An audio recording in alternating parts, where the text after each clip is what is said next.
The 3 missing habits for joint health. Look, one of the phrases I used to hear all the time was, if you're over 40 and you wake up without pain, you're dead. One of the things that's coming through so often is that it's just the normal part of aging, that we'll have all of these achy joints. And it's not just knees and lower back, it's things like shoulders and fingers, of really seeing how much inflammation is becoming such an issue in today's world. And that's really where I want to dive into the 3 habits that we can control, so we're not just popping more and more pills to try deal with joint pain. It's a horrible space when we have to think about what we're going to pop, what's creaking as we sit up or we get out of bed or whatever it might be. And what are the things that we can do on a day-to-day basis significantly make a difference to our confidence on a day-to-day basis of what our body can still do, and making sure we don't get old before our time. And for me, this is something that became accelerated very quickly, because this little motorbike helmet you can see over here was the one I was wearing when I had a pretty big crash. And many of you will know the story, but going through that process of rebuilding my shoulder after the motorbike accident wasn't the first time. By the time I was 23, 24, I'd already dislocated my shoulder 10 plus times. I'd had already 1 or 2 reconstruction surgeries by that point, and then had to have another one. And being able to get to a point that I had to really think about shoulder health long term, not just how to go play rugby or to go to the gym, but like, what does this really look like at 60, 70 plus?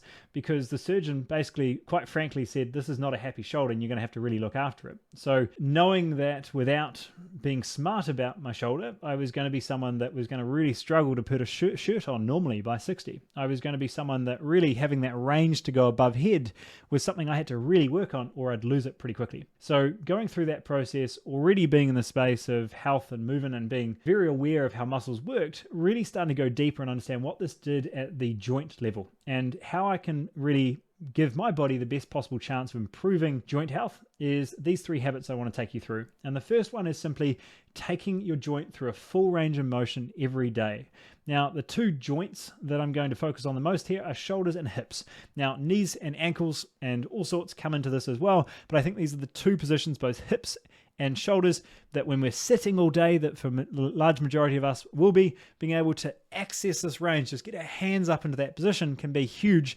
And then to get some sort of activation through our glutes or stretch through our hip flexors. So for me, if I'm sitting down for any more than 6 hours, which is most days, I'm going to simply finish the day with putting my back up against the wall and thinking about externally rotating my hands up until the wall. Now, if you're watching this on video, you can see that the range in my left arm is pretty poor, right? That's from that reconstruction. That's from a lot of surgeries I've had on that after the crash, but simply allowing me to access the range that I can and contract into that position is what I'm focusing on.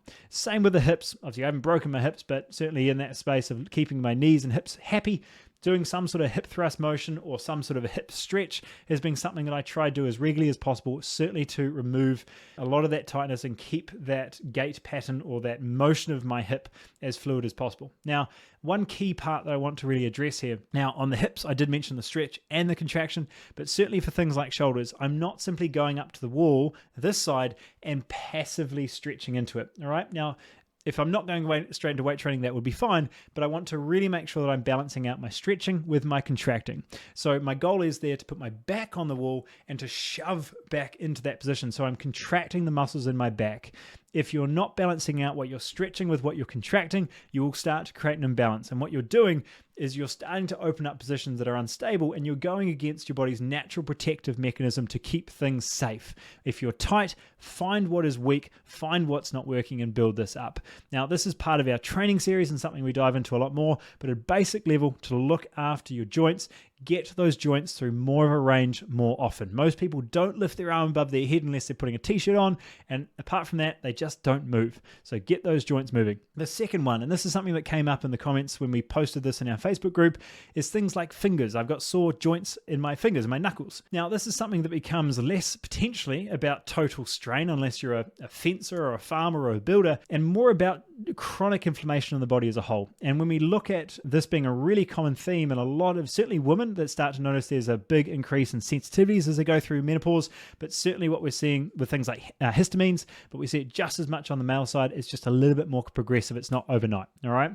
So the big part here is looking at addressing those histamine or certainly overall intolerances to certain foods. Now, the big four that we tend to address, and may not be a surprise to you, is things like dairy, gluten, refined sugar, and alcohol. Now, we can go a lot deeper with this with certain oxalates and lectins and nightshades and certain food groups there that might be your trigger food, but trying to address the thing that makes you feel bloated, feel sluggish, feel gassy, that can be a really great place to start to actually improve your joint health. Now, we look at this at the gut, and of course, the gut has a lot of impacts on the body, but understanding this specifically to joint health is something that a lot of people overlook. So what are the foods that are causing you to feel inflamed, bloated, tired, gassy, that may be getting in the way of your joint health as well? So address those foods, reduce the ability to be inflamed from the foods that you continue to eat if they're causing issues, and your joints will probably feel better. And now the third one, the nice sexy one, is simply your water intake. This is one that so many people overlook. Certainly when you're busy throughout your day, you're getting stuck into the next project, you don't want to have to worry about peeing until the next meeting,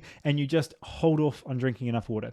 If you're not hitting at least 25 mils per kilo of body weight, or ideally at least 30 to 40 mils per kilo of body weight, then we're going to be in a position that we're severely dehydrated. Now, I'm going to pair this with some form of electrolytes, or at least some salt, some sodium in your diet to make sure we're using that water. Now, why do I say that? Because simply having more water, and if you're peeing more often, we're probably not noticing that we're actually hydrating the body.